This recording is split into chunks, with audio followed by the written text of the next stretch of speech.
filmen, fotografieren und dabei die Welt bereisen. Hallo zusammen, wir sind Meli und der Flo und zusammen erzählen wir auf Storyflow Geschichten von unseren Reisen und unserem Alltag als Content Creator. Alles hat damit angefangen, dass wir unser altes Leben vor 3 Jahren in Kisten verpackt haben und mit nichts mehr als 2 Rucksäcken aufgebrochen sind, um die Welt zu entdecken. Über ein Jahr waren wir unterwegs und haben in dieser Zeit vieles gesehen und noch mehr erlebt.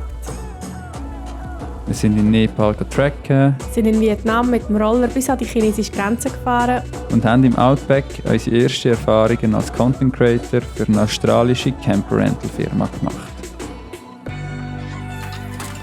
Als wir nach 13 Monaten wieder zurück in die Schweiz gekommen sind, haben wir unseren Rucksack bis oben gefüllt mit unzähligen Momenten, Begegnungen und Erfahrungen, die uns darin bestärkt haben, auch zurück in der Heimat unsere Träume weiter zu verfolgen.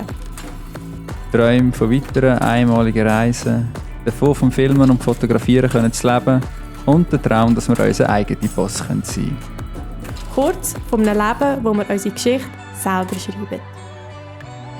In den letzten 1,5 Jahren haben wir so nicht nur den Schritt in die Selbstständigkeit geschafft, sondern können unsere Videos auch immer wie mehr so gestalten, dass dabei nicht nur tolle Erinnerungen entstehen, sondern Geschichten, die auch andere dazu inspirieren, mehr aus ihrem Leben zu machen.